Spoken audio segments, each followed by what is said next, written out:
I am Vlad III, known to history as Vlad the Impaler, son of Vlad Dracul, ruler of Wallachia, and the scourge of those who sought to destroy my homeland. Mine is a story written in blood and iron, a tale of betrayal, vengeance, and unrelenting resolve. I did not seek a life of cruelty. It was thrust upon me by the treachery of men and the unyielding brutality of the age in which I lived. Let me tell you my story, not as the demon some have painted me, nor as the hero others have exalted, but as the man who lived it. I was born in 1431, in the Transylvanian town of Sighisoara, a frontier settlement nestled in the Carpathian Mountains. My father, Vlad II Dracul, was a man of ambition and principle, a voivode of Wallachia and a member of the Order of the Dragon, a knightly order sworn to defend Christendom against the encroaching Ottoman Turks. From him, I inherited the name Dracula, meaning son of the dragon, though some later twisted it to mean son of the devil. My mother was a Transylvanian noblewoman, though her name has been lost to time. She was a quiet and devout woman, and from her, I learned the value of faith and endurance. Wallachia, my homeland, was a small but fiercely contested principality, caught between the might of Hungary to the north and the Ottoman Empire to the south. It was a land of dark forests, jagged mountains, and a people hardened by centuries of struggle. My childhood was not one of peace but of constant conflict, as Wallachia was torn by war, betrayal, and political intrigue. In 1442, my father was forced to send me and my younger brother, Radu, as hostages to the Ottoman court of Sultan Murad II. I was only 11 years old. This was not an act of goodwill but a grim necessity to secure my father's uneasy alliance with the Turks. At the Ottoman court, I was treated more as a prisoner than a guest. I was exposed to their customs, their military strategies, and their merciless discipline.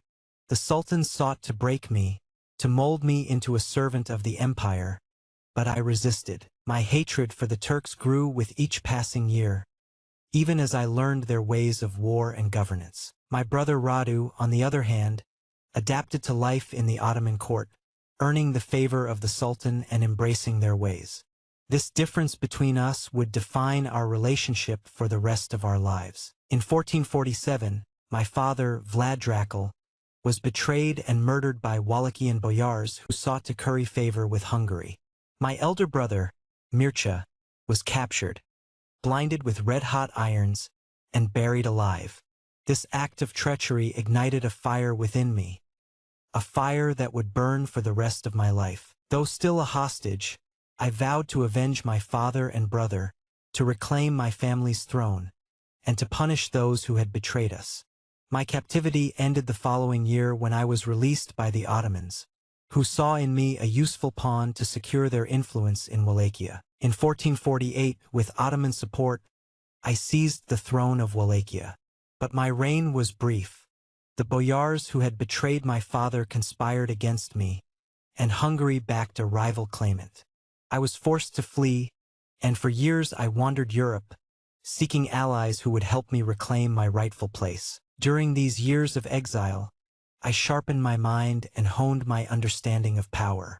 I learned that fear was a weapon as potent as any sword and that a ruler must be ruthless to survive in a world governed by betrayal. In 1456, with the support of the Hungarian king Matthias Corvinus, I returned to Wallachia and reclaimed my throne. But Wallachia was not the land of my childhood. It was fractured, its boyars disloyal, and its people crushed under the weight of foreign domination. I knew that to rule, I had to break the power of the boyars and instill discipline in my land. My first act was to punish those who had betrayed my father. On Easter Sunday, I invited the boyars to a feast, only to have them arrested. Many were executed, while others were forced to march to the site of my new fortress and labor until they perished. It was during this period that I earned my infamous title, Vlad the Impaler. Impalement was not mere cruelty but a tool of justice and control. I made examples of traitors and criminals, leaving their bodies displayed on stakes as a warning to others. It was a grim necessity in a land where mercy was seen as weakness. As ruler, I refused to pay tribute to the Ottoman Empire, defying Sultan Mehmed II, the conqueror of Constantinople. This defiance provoked a series of invasions, and Wallachia became a battleground. In 1462, Mehmed marched into Wallachia with an army of over 100,000 men. My forces were vastly outnumbered, but I waged a campaign of guerrilla warfare, striking at the Sultan's supply lines and using the forests and mountains to my advantage. My most infamous act came when Mehmed reached Targovist, my capital. There, he found a forest of 20,000 impaled Ottoman prisoners, their bodies rotting in the sun. The sight so horrified the Sultan that he withdrew his army, though my land was left ravaged. Despite my successes, I faced enemies not only abroad but within my own ranks. The boyars resented my rule, and Hungary, once my ally, turned against me. In 1462, King Matthias Corvinus imprisoned me, accusing me of treason. I spent over a decade in captivity, but I never lost sight of my goal. Even in chains, I plotted my return, knowing that Wallachia still needed a strong hand to guide it. In 1475, I was released and returned to Wallachia to reclaim my throne. My final reign was brief but fierce. I fought tirelessly to protect my land, but in 1476, I was killed in battle against the Ottomans. My head was sent to Constantinople as a trophy, while my body was buried in an unmarked grave. My name, Vlad Dracula, has become legend. To some, I am a hero who defended Christendom against the Ottoman tide. To others, I am a monster, a tyrant who ruled through fear and cruelty. But I am neither saint nor demon.